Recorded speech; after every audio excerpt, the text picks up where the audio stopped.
Assalamualaikum warahmatullahi wabarakatuh.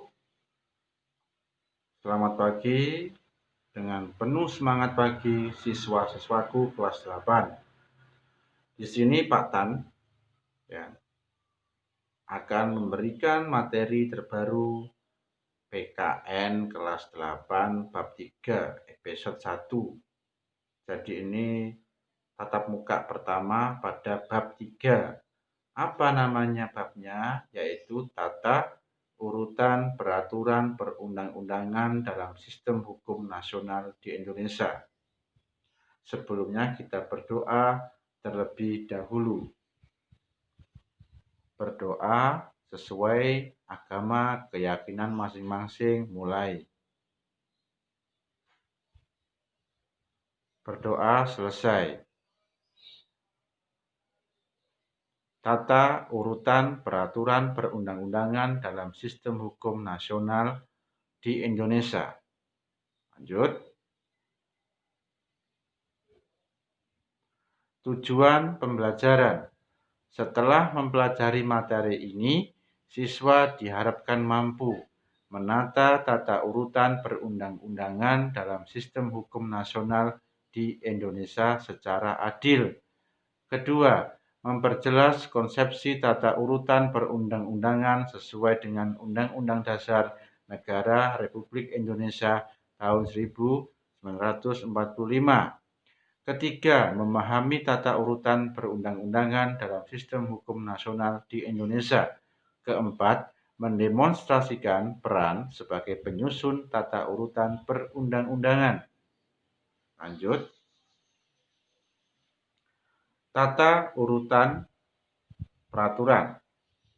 Makna tata urutan peraturan. Peraturan perundang-undangan. Negara Indonesia adalah negara hukum. Dalam sebuah negara hukum ada pengakuan hak asasi manusia atau HAM, asas legalitas, serta peradilan yang bebas dan tidak memihak atau supremasi hukum. Jadi, menurut pernyataan ini, negara kita, Indonesia, adalah negara hukum. Nah, mengapa demikian? Nanti akan dijelaskan. Oke. Peraturan perundang-undangan. Berdasarkan Undang-Undang Dasar UUD NRI tahun 1945, Pasal 1 Ayat 3 tertulis bahwa negara Indonesia adalah negara hukum. Oleh karena itu, segala kegiatan penyelenggaraan pemerintahan harus berdasarkan pada hukum yang berlaku. Hukum yang dimaksud adalah peraturan perundang-undangan berupa dokumen tertulis, ya. Jadi jangan ingat, Undang-Undang Dasar itu pasti dokumen tertulis yang dibuat oleh lembaga atau pejabat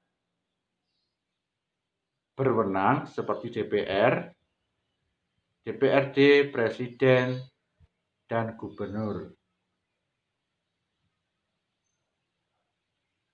Nah, ini berikut beberapa pengertian peraturan perundang-undangan dari beberapa tokoh, yaitu yang pertama Soeharto 1981. Tokoh ini menyatakan bahwa peraturan perundang-undangan memiliki beberapa makna. Pertama, proses atau tata cara pembentukan tata cara peraturan perundang-undangan dari jenis dan tingkat tertinggi, yaitu undang-undang sampai yang terendah, yang dihasilkan secara atribusi atau delegasi dari kekuasaan perundang-undangan. Kedua, keseluruhan produk peraturan perundang-undangan tersebut. Lanjut pada tokoh Bagirmanan 1987 menyatakan bahwa peraturan perundang-undangan adalah setiap putusan tertulis yang dibuat, ditetapkan, dan dikeluarkan oleh lembaga dan atau pejabat negara yang mempunyai fungsi legislatif sesuai dengan tata cara yang berlaku. Ketiga, Hamid S. Atamimi menyatakan, ya, tahun 1990 menyatakan bahwa peraturan perundang-undangan sebagai semua aturan hukum yang dibentuk oleh semua tingkat lembaga dalam bentuk tertentu dengan prosedur tertentu, biasanya disertai sanksi dan berlaku umum serta mengikat rakyat. Peranan peraturan perundang-undangan, ya, peraturan perundang-undangan. Oke, alasan pentingnya peranan peraturan perundang-undangan bagi negara Indonesia menurut Bagirmanan antara lain: A. Merupakan kaidah hukum yang mudah dikenal, mudah diketemukan kembali, dan mudah ditelusuri. B. Memberikan kepastian hukum yang lebih nyata karena kaidah dalam peraturan perundang-undangan mudah diidentifikasi dan diketemukan kembali. C. Adanya struktur dan sistematika yang lebih jelas sehingga memungkinkan untuk diperiksa dan diuji kembali baik dari segi formal maupun segi materi muatannya. D. Pembentukan dan pengembangan peraturan perundang-undangan dapat direncanakan. Itu peranannya.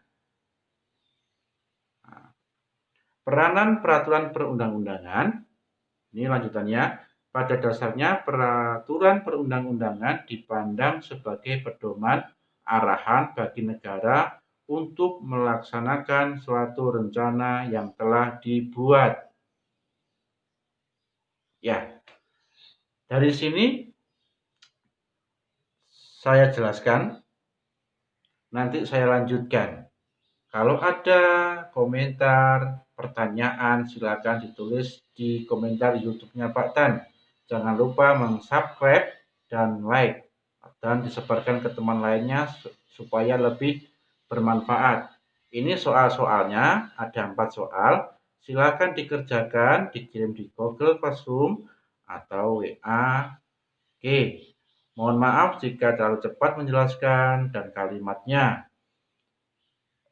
Kita berdoa terlebih dahulu untuk mengakhiri materi ini. Berdoa mulai. Berdoa selesai. Oke, selamat pagi, semangat pagi siswa kelas 8. Assalamualaikum warahmatullahi wabarakatuh.